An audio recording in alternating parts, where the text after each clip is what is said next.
You're listening to the More Than the Music podcast, episode 50, featuring Plumb.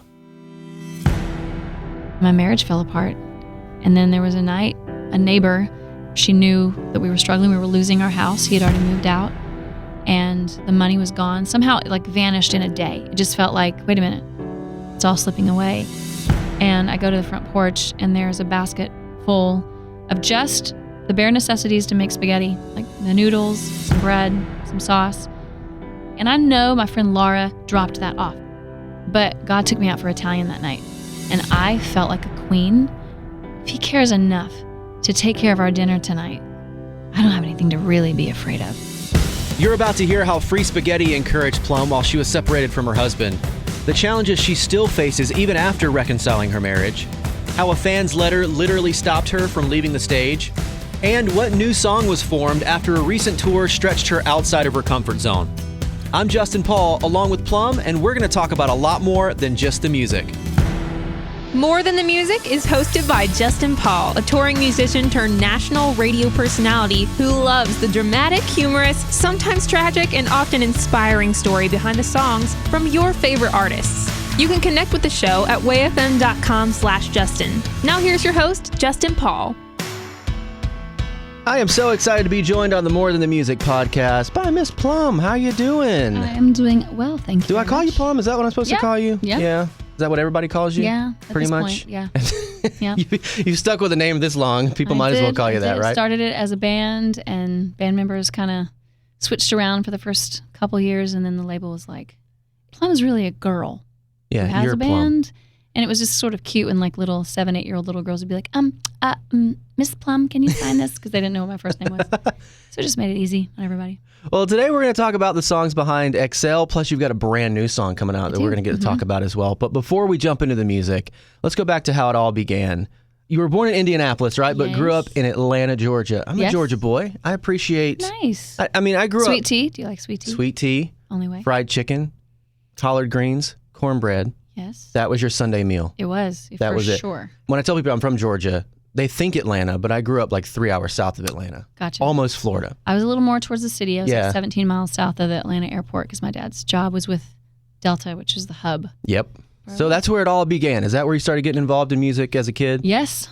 Yeah. I mean, my first solo, duet, whatever you want to call it, experience with a microphone that was on, that wasn't pretend, was when I was 3 with my dad back in Indiana where I was born, in church. I just loved to sing. My favorite thing in the world was to just take a hairbrush or anything that shape of some kind and stand in front of a mirror and just sing my brains out. And I just loved it. It was not anything I ever wanted to do as a career. I never, ever said I want to be a singer when I grow up. My mom was a stay-at-home mom, which I completely love and respect, and my dad worked.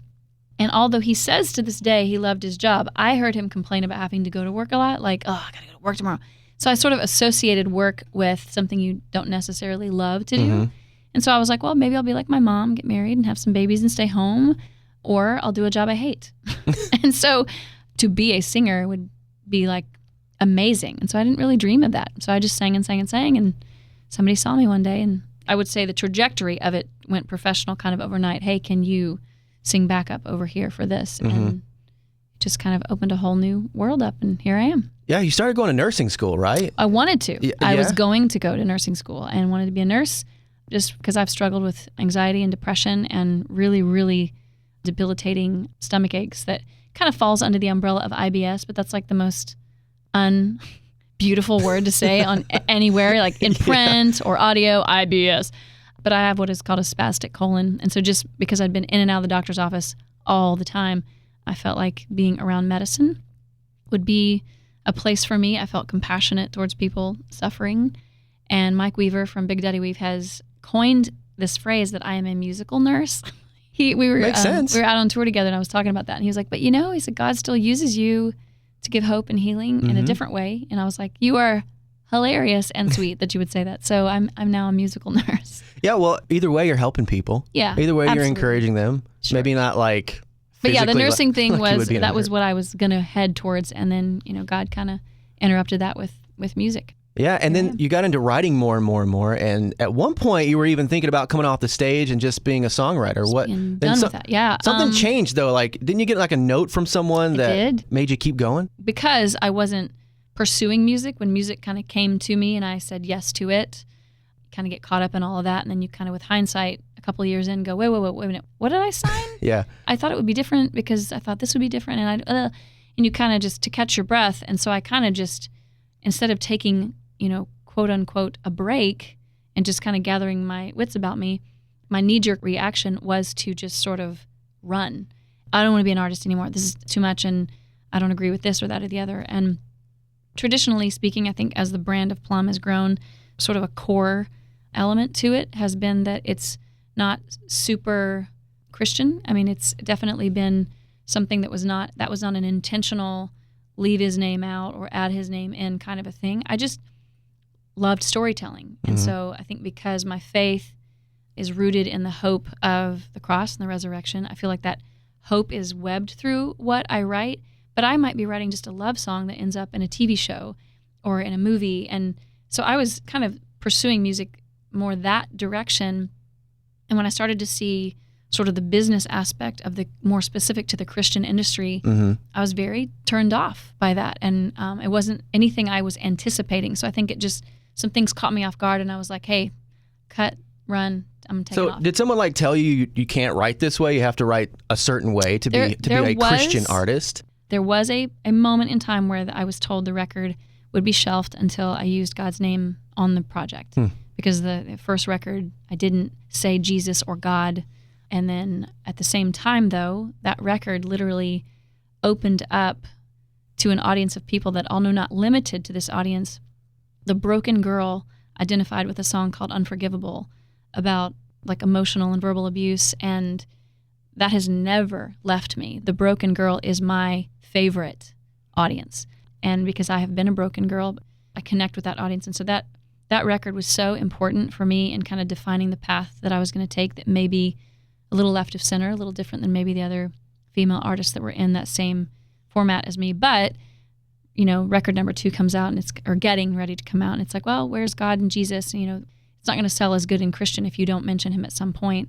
And I was bitter, to say the least, about that. I was like, I feel like putting his name in purposefully to sell a song is just as wrong as leaving it out on intention. I wasn't leaving it out intentionally so that VH1 would play stuff. I was truly being what I thought was authentic and storytelling. And I think that if you interviewed me, if you came to a show, if you met me for 5 minutes, you would know that I love Jesus. I mean, St. Francis we've all quoted him, of preach a sermon and if necessary use words. Like, I don't think you have to say his name, for it to be something reputable and relevant in that culture. And so eventually, the powers that be kind of bent, and God-shaped hole came into existence. And I resisted playing that song for a really long time. I said, I will never play it. You can put it on the record, but I'll never play it live. Being authentic is so important to me, and I felt like that was a forced thing. Yeah. And someone told me one time, though, that when people respond to a song, when they connect with a song, when they are loving a song, they are drawing hope from it, whatever, that audience is a gift, and you give them that song. You don't get caught up in yourself and not play it just to spite, something. You're actually hurting yourself and your fans more. And so I actually brought God-Shaped Hole years later back into my set, did it a very different, a little more mellow performance of it. But I realized that there's absolute truth in the lyrics of that song, that within each of us, there is a vacuum that wants to be filled with something to satisfy. And we use, money, we use food, we use our careers, we use ourselves. We try to fill it with everything but him. Then he's like our last resort. And then we actually choose him, and somehow we're kind of dumbfounded by the fact that it's a permanent fix. Now, I think it's a grace and salvation, and your relationship is a living, breathing, growing thing, and that you have to continue to choose it, because he never quits choosing us, but you have to continue to choose that. But as you continue to choose it, there is a fulfillment that comes from that is not void. And so it's only void when we turn our backs on it and start choosing those same things that I just mentioned a second ago. And so there's so much truth in that song. It's based on a C.S. Lewis conversation. And so I brought it back in. But that was a pivotal moment for me in my career where I was like, I don't want to be a part of this. I'm not going to market Jesus. I'm just not that. No. In my mind, if you do that, you better watch out. Lightning is going to strike, And so I just kind of cut ties and left. And because my songwriting side had grown, which was not something that I had anticipated being a part of what I did. I was a storyteller, but I felt like other people were more qualified to write the songs, and then I would then tell them and perform them. And I was mistaken that God had given me a gift to songwrite and storytell and communicate that way. And so I took that and just started writing for other artists. And one of the first cuts I got outside of being an artist was a Mandy Moore song, and it paid very well. And I was like, you know what? I think I'm just going to be a writer. I'm going to tell stories still, and I'm going to use this gift I have, but I'm not going to be the artist behind it. But my decision to do that was based on pride and bitterness and frustration. And so I'm thankful God doesn't need us. He just wants us. Mm-hmm. And so that season of me being there, the kingdom of God continued to advance with or without me. I was missing out by not choosing to be a part of what he was doing and what he created me for. And so a fan writes me a letter and says, a song that you wrote called Damaged about sexual abuse really connects with me. She felt hope because she realized for sure if there's a song about this out there, clearly I'm not the only one who's been through this. And she grew from it and became stronger from it and is, telling her story. And she says in the letter, I just want you to know that what you're doing really makes a difference. It's changed my life. And I really hope you don't stop.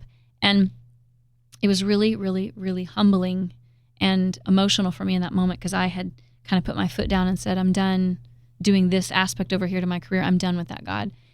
And he used her in a tremendous way to say, you know what?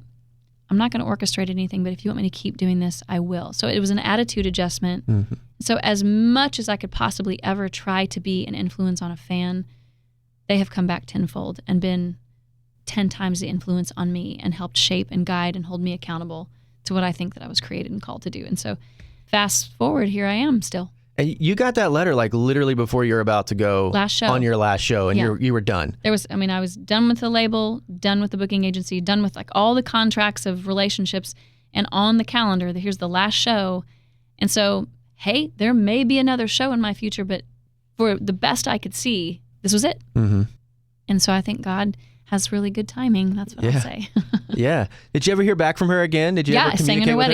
I sang in her wedding. Really? I brought her backstage. I actually went out that night and said, if you're here, because you gave me this letter earlier today at a music store, there was an autograph signing, CD signing kind of thing, and she came and brought me the letter, and I read it later. And so I said from stage, you gave this letter to me today.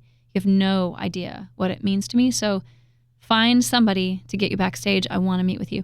And so she comes backstage, and I tell her the story, and she's emotional. I'm emotional. We're a basket case together, and we just stayed in contact.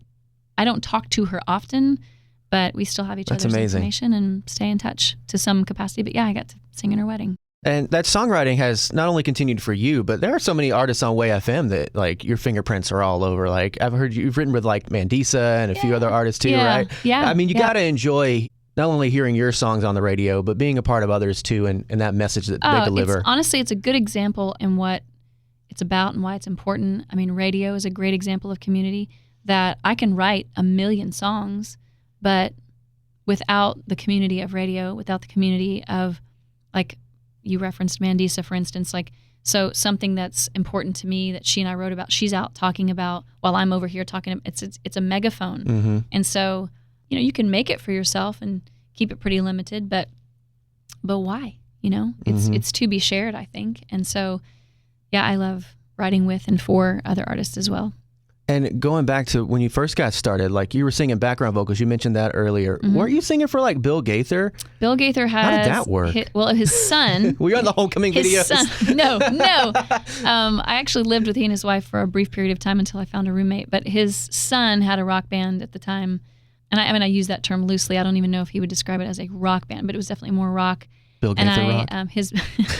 His son, Benjamin, had a band, and I sang in that, and that just opened up a door to singing backup for other artists and then into the studio of other artists. So then I was singing backup, for Amy Grant, and then it just kind of excelled from there of being kind of taken serious that, you're not just a backup singer. We'd love to sign you. And so it just kind of, okay, and then we'd love you to write some music as well. And we, trust your pen. And so, kind of keeps going. And then sort of then write with and for other artists, and then to be a part of their careers. And just, it's a growing thing if you are looking closely. I'm not limited to a singer, just like someone is not limited to being a doctor. I think we are so much more. He's created us to do all kinds of things. And so don't limit yourself to just the one. There may be something that you do best. It's what you do the best. I feel like singing is my strong suit, but I play a little piano. I play a little clarinet. I play a little guitar. I have an auto harp at my house. But I don't do any of those well. I use them to songwrite with, but I think my strong suit is right here, but I can also do this, this, and this. And God kind of pieces those together to make the main thing stronger. And why didn't you bring your clarinet with you today? Right. Well, the reed's broken, Justin. Honestly, when I play it now, I was in like symphonic band, 5th, 6th, 7th grade. Yep. And I put my fingers right where they go. But if you don't practice, just with anything, you start to forget. And when I like blow on the clarinet now, it's like a dying animal. It doesn't sound the way that it's supposed to anymore. And so it's like, nope, that just I remember those days. I played saxophone in band. Couldn't do it now. What is that thing that like the reed? Yeah, Duet. You have to make your mouth a certain way and build those muscles up in your mouth. Your lips like can't do it anymore. Yeah. Can't do it anymore. It's a muscle. Yeah. You'd figure I could because I sit here and talk all day, but same. Apparently my face muscles aren't very strong. So you have kids at home, right? You have basically like your own little band at home. I kind of do. On your Instagram and Facebook, your kids are not playing the flute and the clarinet, but they're like, one of your kids is a bass guitarist. Is that right? One of my kids is kind of a little prodigy, and I hope he doesn't hear this interview because I don't want him to get a big head. But I have an 8-year-old daughter who plays ukulele and does not want to be the center of attention. She just loves music, loves to dance, and she actually plays ukulele. And my 10-year-old son is the bass player. But he can play just about anything he puts his hands on, but bass is his strongest instrument. In fact, the other day I was playing a show with Skillet, and he came out, and John was talking to him side stage about the bass. And so although he's seen them play before, since he's been truly a good bass player, he's not seen them live. And so he just stood on the side of the stage and was just blown away. If you've ever seen Skillet live, you know. But, John throws the bass around his entire self. Oh, Lord. Catches it, dripping in sweat, still plays the right note. And I think it was important for him to see, because so often a bass player is seen as the over here next to the drums, helping keep rhythm. But, John is a bass player, and he's the front man. So it was good for Oliver to see the bass can be, he loves Sting. And you're going to be pulling his bass guitar out of your ceiling now. I know, probably so. And then I have a 12-year-old as well who has taken drums, and he's taken piano, and more out of us wanting him to be in music, just because I think it's good for your brain to learn an instrument and to learn another language. I just think it's good for your brain whether you end up using those things at all. But he's more of a techie kind of person. This is smart, because now you have your own band that you don't have to pay. Right. I feed you. Right. I brought you into life. Right. I gave birth. Now you're my band forever. Yep. This is smart. I tried natural childbirth with my first two and ended up with emergency C-sections. And so my daughter was a scheduled C-section. But when they don't comply, sometimes I'm like, this is a scar on my stomach? Yeah, you've got to go get me the remote. You will play bass for me, son, at my next show. And you will do what I ask. And you will do it for free, or maybe for a donut. But they're great. I love that they appreciate what I do. They're proud of what I do.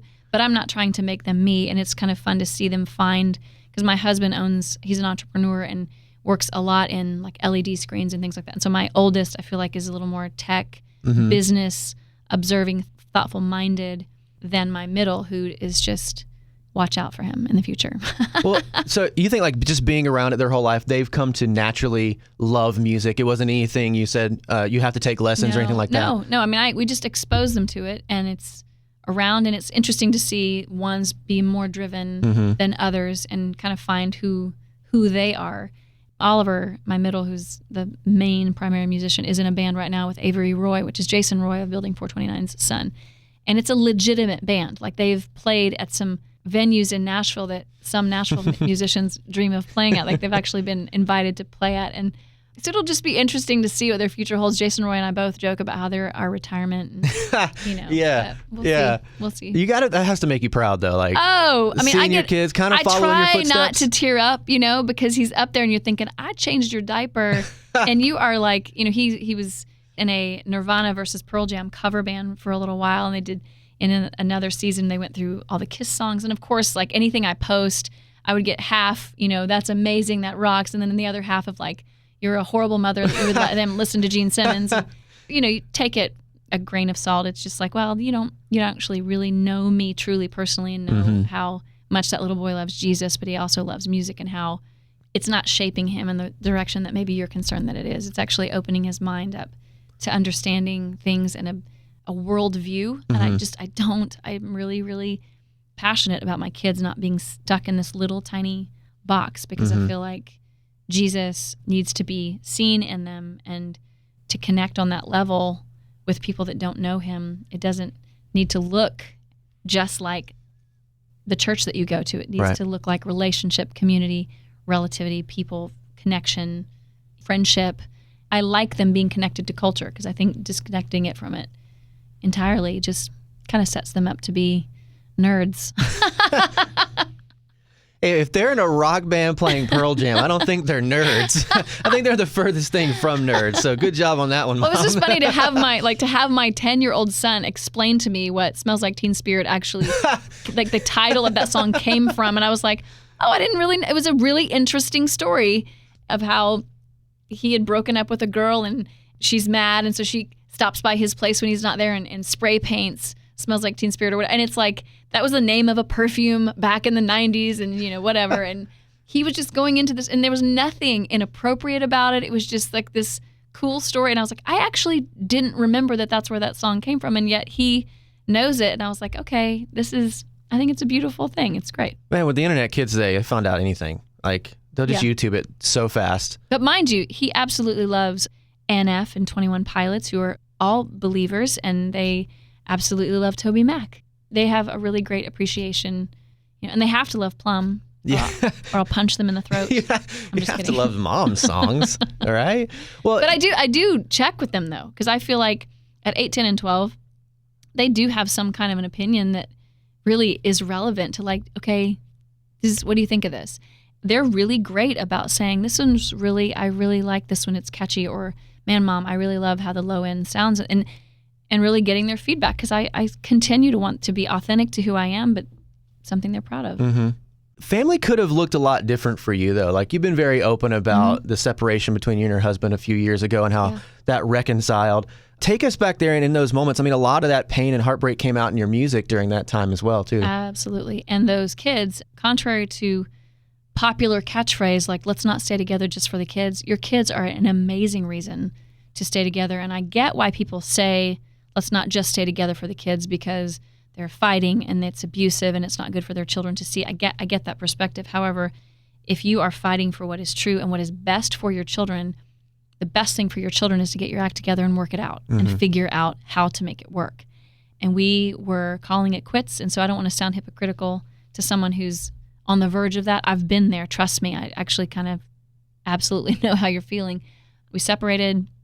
For 6 months, we didn't live in the same place. And then we dated for about a year because we never officially divorced. And then we renewed our vows all over again 18 months after we had separated. But our kids, there's a poem by Emily Dickinson that says, hope is the thing with feathers that perches in the soul, sings a tune without the words and never stops at all. And in that poem, I hear that there's always hope. And I hear there's always hope, not because Jesus died on the cross for me, but because he died on the cross for me, went and conquered hell for me on his day off, and then rose again and resurrected himself, came back to life from the dead so that I could truly never be hopeless in any situation. And so we had a tattoo of a feather put on our arms in response to that poem, but also 3 little birds coming off of that for our kids to say, and it's not to say if you ended in divorce and that means your children don't have wings to fly. That's not what I mean by saying this, but we feel like we gave them true empowerment to spread their wings and truly become all God created them to be because we chose hope. We chose to fight for it, and it was hard, and it's still hard. It's actually still hard. There are weeks that will go by that it's like camp or a slumber party that just never ends and it's amazing and you're so glad you fought for it. And then you'll go through a season, a week, a day that you're like, wait a minute, I had a free pass 5 years ago to not do this anymore. And that's the day that the enemy's knocking at your door, target's on your back, and you want to give in and say, no, you know what?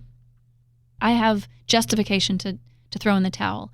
And then that's when God's voice fortunately drowns the enemies out and says, no way, that is not what I died and conquered hell and fought for. And I didn't give you this opportunity for you to blow it. And so here's my mercies new again.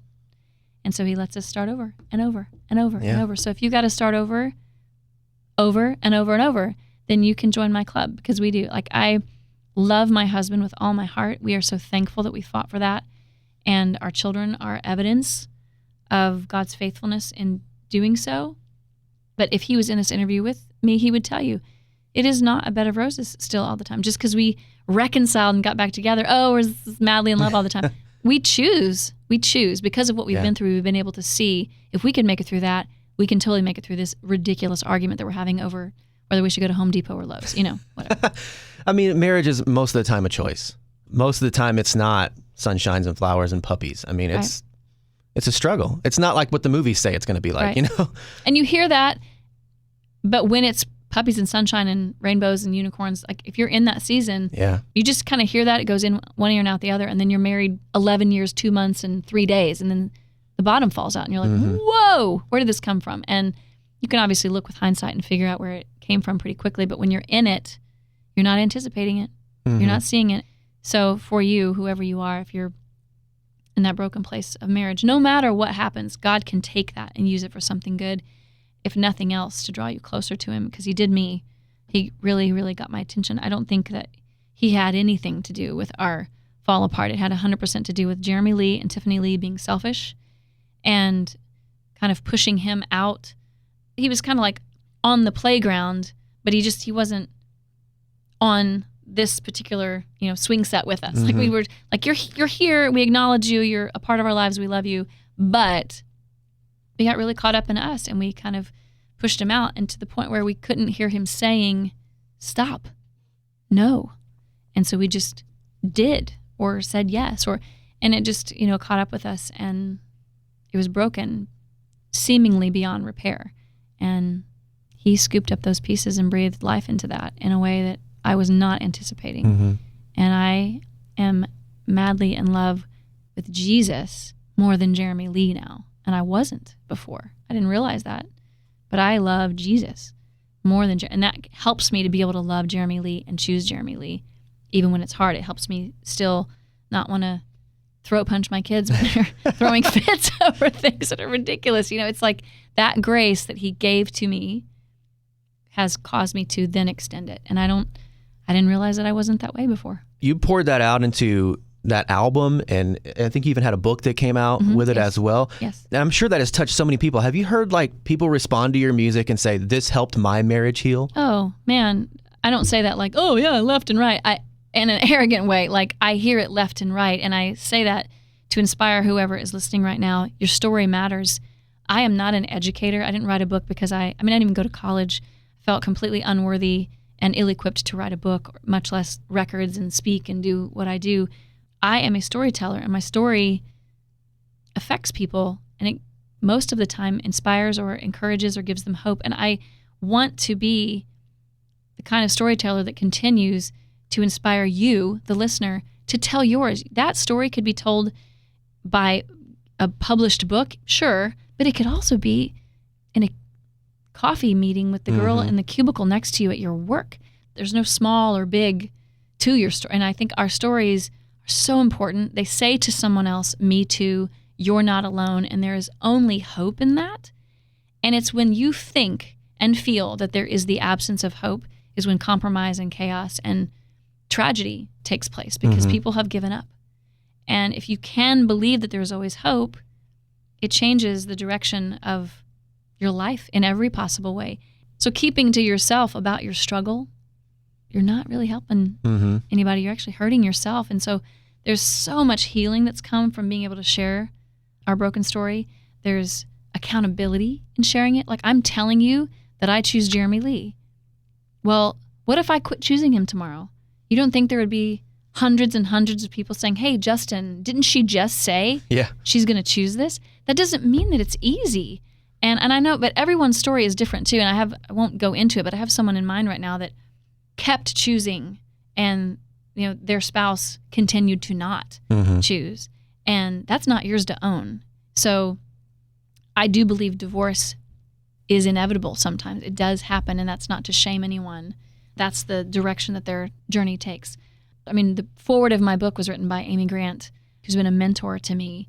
And when we were talking about her even writing it, she was like, well, are you sure you want me to do this? Because you guys like remarried each other, and it's like this beautiful story. And Gary and I got a divorce, and I remarried Vince. Like, that's my story. Are you sure you want me to tell that?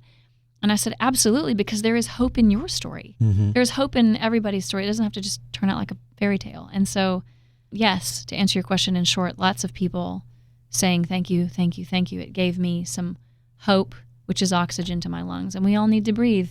And there's an ocean overflowing with it. We just are so devastated in our darkness sometimes that we just can't see it. So we need someone to say, hey, me too. You're not by yourself. And even on this latest album, Exhale, there are so many songs that, man, you can just feel the sincerity and the honesty just coming out of the words and out of the music. The title track, Exhale. What's the story behind this one? When we were separated, my husband went to church with, who is now my tour manager, but has been a friend of ours for like 20 years, and took him to church. And the pastor that morning had said, everyone, welcome. I'm so-and-so. Welcome to this church. And he ended up saying, if you are not okay this morning, that's okay. It's okay to not be okay. This is a safe place to be here. That's a starting point. And he kind of just flippantly said it, not that it wasn't important and powerful and meaningful, but he was just kind of saying like, it's okay not to be okay. But it was like a bullhorn in my husband's ears, who, although both broken and both responsible for that brokenness in our marriage, he had opted to leave and was done. He said when he heard that, he was like, I am definitely not okay, but someone just said that that's okay. And he said it was very emotional for me, and it was like, what does that even mean? Well, it's a starting point. It's a starting point. It's a starting point to say, you know what, I'm not okay, but that's okay. Yeah. Because God knows my finish line down here, and that is a beautiful, restorative story. I don't know what it looks like yet, but I have faith to believe that it is that. And so he said, I remember hearing it's okay to not be okay, and having this relief, but also feeling like, okay, so we're getting a divorce, and it's going to be okay. And our kids are going to grow up in a broken home, and it's going to be okay. And so all the things that he thought was going to happen, he had this peace that, but I'm going to be okay. And something about that just started to change the direction of his decision-making and giving him hope. Then he had more hope that maybe I could change, and more hope that maybe we could change, and maybe more hope that our family could be whole again. And then, we remarried. And so Exhale is, it's okay to not be okay, opening line. And after Restored, that same pastor had said that grace is something we breathe in, and it changes us, and it should humble us. And then we exist. I mean, maybe you're a doctor, maybe you're a lawyer, maybe you're a secretary, maybe you're in radio, maybe you're an artist, whatever you are. We all exist to breathe it in, let it change us, and then go and exhale, to breathe it out, to serve others, to love others, to share our stories. And when he said that, I was like, that's the song. And so I just kind of connected those two moments together and said, it's okay to not be okay. Breathe in his grace and then breathe it out. And keep doing that over and over and over. And sometimes it's just one day at a time. I think the main story here is go to church and you write great songs. I think that's what it is. So if you want to be a songwriter, just go to church. I do. I'm just kidding. I do take some notes that definitely help. But I think some of my most important songs have come from a moment inspired by the absolute unconditional relationship with my children, humility that comes with that, or fans. Fans coming to me and sharing their story of brokenness and then turning around and wanting to be the voice for them because they feel silenced. And I mean, that continues to go back to the broken girl, whoever she is. I'm her number one fan. Just let go. Let his love wrap around you and hold you close. Get lost in the surrender.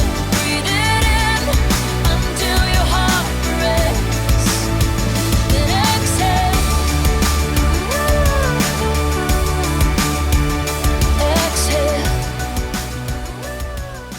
Well, another big song from this record was Lord, I'm Ready Now.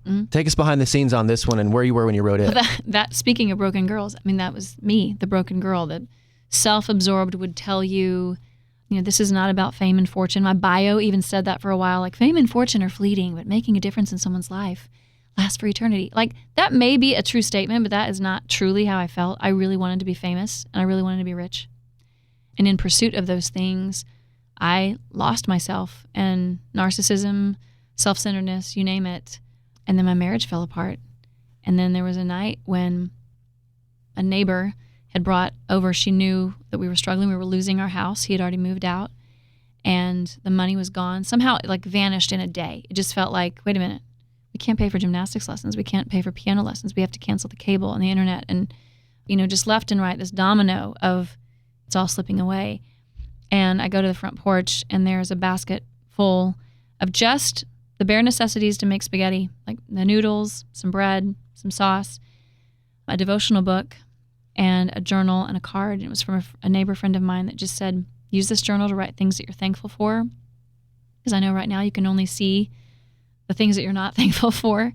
This is, my favorite devotional, which is still my favorite devotional, Jesus Calling by Sarah Young. Go get it if you don't have it. It's the best thing ever. And then everything to make spaghetti, because the last thing you need to do with 3 kids in the middle of all of this is have to worry about going to the grocery store or what's for supper. So here's spaghetti. And I know my friend Laura dropped that off. She physically, I know that. But God took me out for Italian that night. God told me, I've got this, like even to the point where I'm going to take you to dinner. And me and my 3 little ducks sat and had Italian, and I felt like a queen. I felt this romance for Jesus come in that had not ever been there, that was like, man, if he cares enough to take care of our dinner tonight, I don't have anything to really be afraid of. And you know what? Jeremy might not come back, but Jesus isn't going anywhere. And so in that season, I didn't want to be her anymore. I was like, I know I'm broken. I'm human. I don't care about money anymore. I don't care about fame. I care about these 3 people sitting in front of me and being faithful to them. What is the most faithful thing I can do for them? It's to fight for their dad and I to work this out.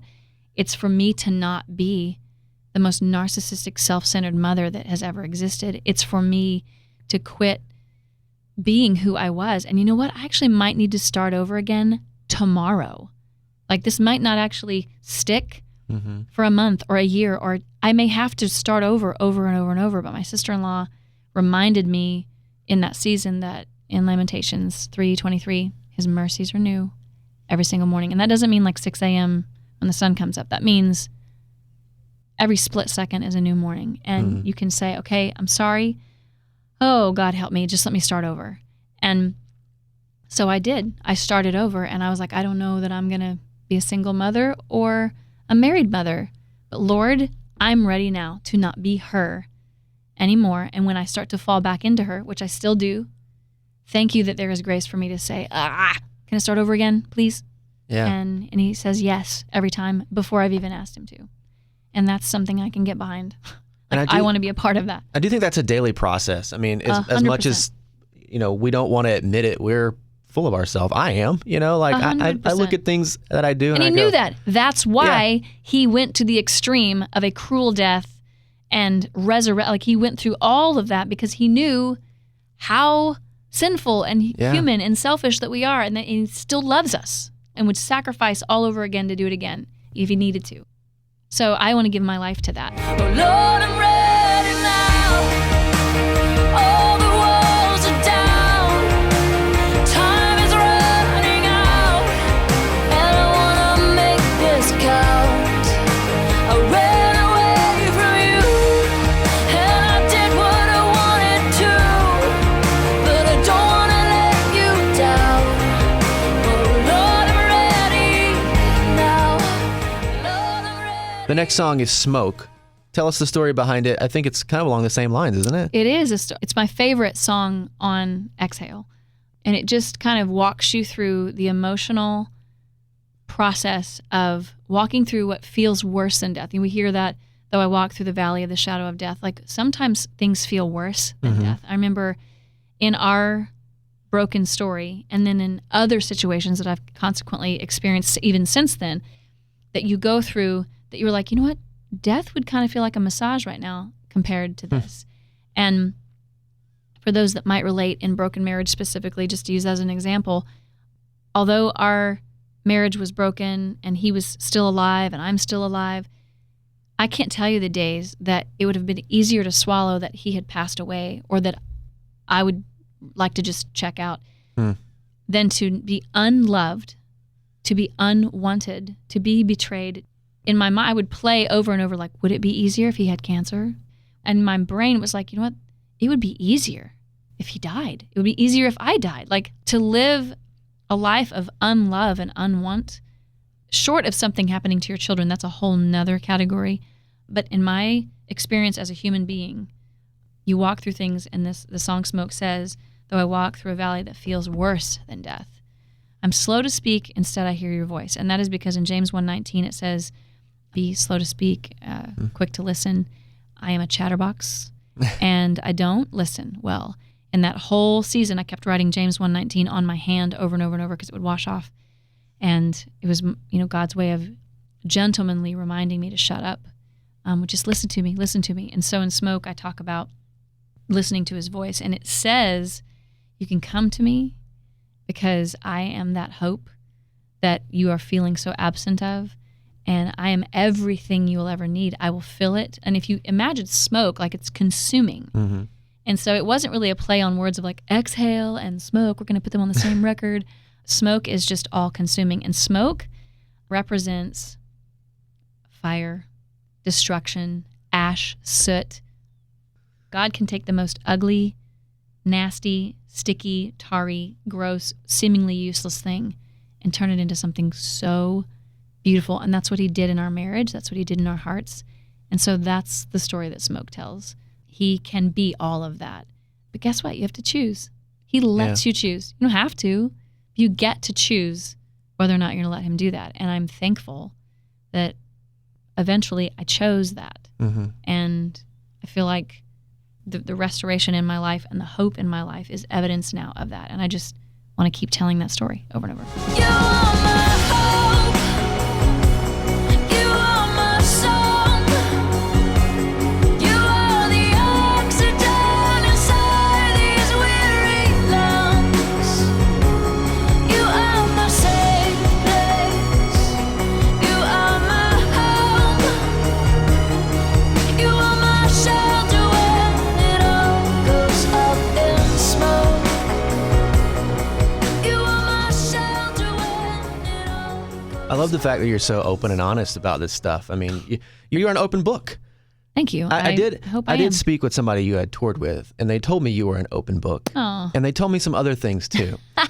I've never done this before, but I always get nervous because I have like seventh grade boy humor.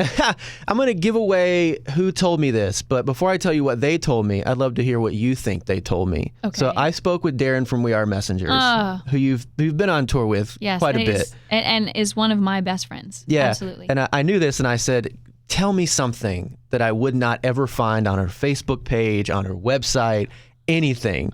What do you think, I think he told me you. about you? Oh man, he knows so much about me, and I kid you not. I mean, I hope he would share the same sentiment. We toured with Big Daddy Weave last year.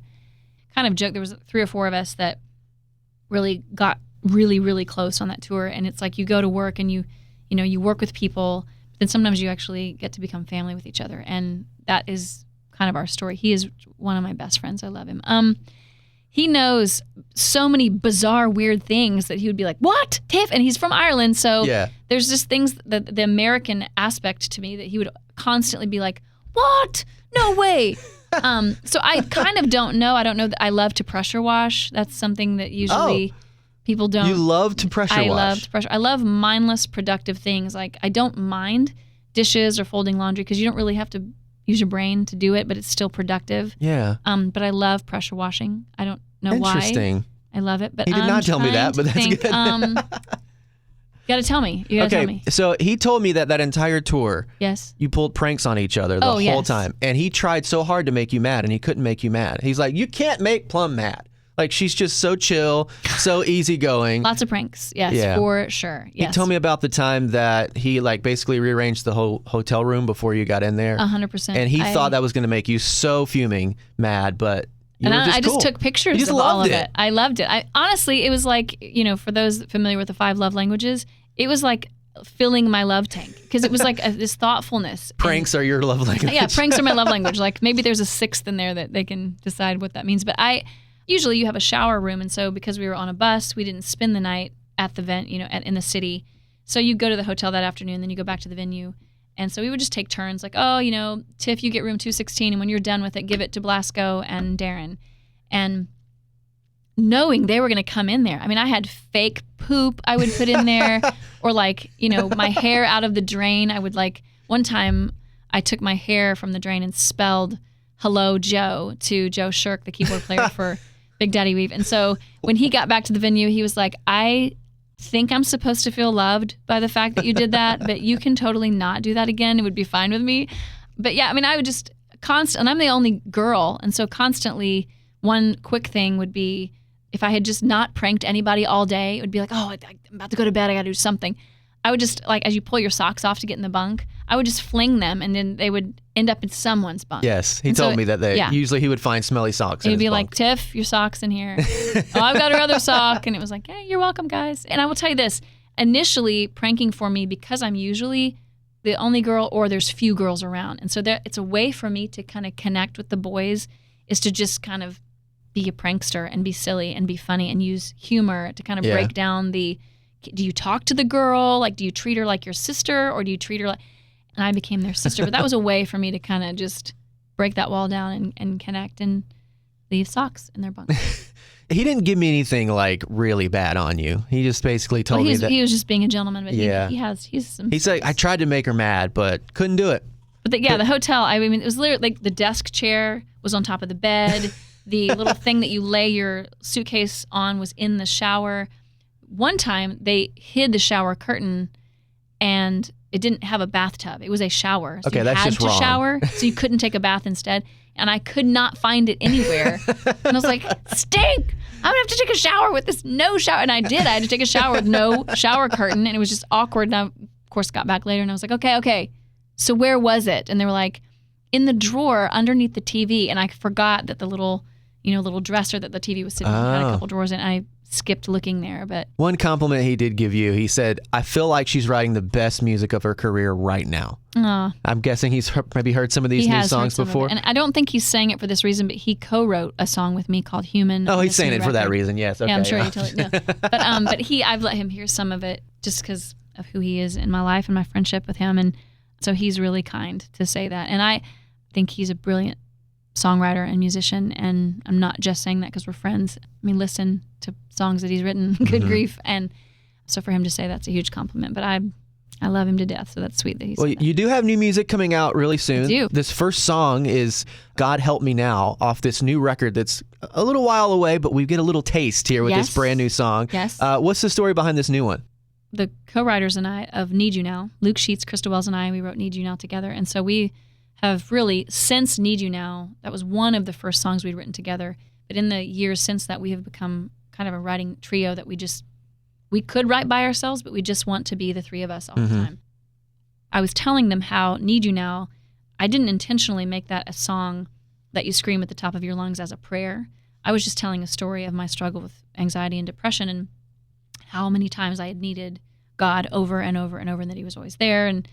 But I was telling them how fans connect with it because it's a prayer that you scream at the top of your lungs. And I'm not wanting to write Need You Now Part 2. I want to give another song that's a prayer that you scream at the top of your lungs. And I want it to be authentic to experience and storytelling. And that 2016 year last year out with Big Daddy Weave, life-changing for me, but for lots of different reasons. And one of them was when I first came out with them, I did 120 shows with them, which is very uncommon to tour that many shows with an artist. It does happen, but it's not very common. And so I had signed up for 120 shows, not even knowing them. I didn't bring any of my team because you use their band, you use their crew, you use and so they provide everything, but you just kind of come on your own. And so I was anxious. I felt really insecure. I felt really prideful. And so there's a lot of emotions coming into that I wasn't expecting. And so they also do something that is authentic to Big Daddy Weave is at the end of the night, they just let people come up and they just put their hands on them and pray with them and talk to them and love on them and physically touch them. And all that sounds so seemingly normal in the Christian faith. Not to me. It's not. I was like, what? When I'm done with the show, I kind of like peace out and then I go to the merch table and that's where I connect and hug and, I'm all about that. That's great. But like I'm not walking into the audience and like hugging on people and praying with them. That's weird to me. I grew up Pentecostal, so we do that all the time. Well, I did not grow up that way. And so I was like, man, praying with people and like really being sensitive to what the Holy Spirit's saying, although that's great, little foreign to me in that regard. And so I was anxious, I was insecure, and my pride was getting the best of me. And so we probably played 30 shows together before I ever really listened to God's voice and found myself saying, God, help me all the time with my pride. Help me with my anxiety. Help me with my insecurities right now. Help me with how I feel a little unworthy. Help me how I, feel in my struggle with just as a woman in comparison to other artists, to other women, to other mothers, to other wives, being gone that much from my husband, and he was traveling as well with his business. And so it was like, man, God, help me to continue to choose to be present with my children, even though I'm physically absent a lot. And so there was a lot of emotional days where all I could say was, oh, God, help me. Oh, God, help me. And it was a prayer that I've taught my children to pray when they were a lot younger, 8, 10, and 12 now. Since they were able to understand, I've always just said, if you just say, God, help me, he hears you. You don't really have to have an elaborate prayer. If you're scared or afraid or whatever, just say, God, help me. And so to hear them in their growth with Jesus even say, oh, God, help me. And you're like, what's going on? Well, I can't figure out this math problem, whatever it is. And so that just being kind of a core value of our home and a prayer that we pray, meeting me in such an intimate place. And so I'm telling Luke and Krista that story, and we began talking about a mutual friend that we have whose marriage is literally falling apart at the seams after 20 plus years of marriage and 4 kids and all this. They are literally, and it's affecting a lot of people because they've been connected to a lot of people for a long time. Mm-hmm. And so I had them in mind because I've been through the broken marriage. I had my children in mind of the simplicity of just that prayer, but putting myself into it of how many times things have seemed black and white, but then how many times they've been right in the middle and you don't really know what to do. Mm-hmm. And you have to just say, God, help me. And so no matter how extreme your story may be, as innocent or extreme as it may be, it's a prayer that you scream at the top of your lungs, and it says, God, help me. Help me to move. Help me to see. Help me to do whatever you would ask of me. Help me to go. God, help me to stay. I'm feeling so alone here, and I know that you're faithful, but I can barely breathe. God, help me. I'm so excited for new music from Plumb. We get a little taste right now with this song. New record coming out, beginning of the year, maybe? Beginning of 2018, yeah. Yeah, looking forward to that. Thank you so much for being here and sharing the stories behind these songs. This has been awesome. This is. Thanks for listening to the More Than the Music podcast, episode 50, featuring Plumb. If you've made it this far, you obviously love the show. So would you consider sharing it with your friends on social media? Any Facebook, Instagram, or Twitter share only helps more people hear the amazing stories behind these songs. I also want to hear from you. You can email me anytime at justin@wayfm.com or just leave me a 5-star review inside iTunes. Behold PT1 left this 5-star review and said, insightful, full of life and faith on the music that I love hearing daily. Keep up the good work. Thanks so much for your comment and 5-star review. To connect with the show, find links to my Facebook, Instagram, and Twitter, and even have a chance to win an autographed copy of Plumb's Exhale that was featured on this episode, just go to wayfm.com/Justin.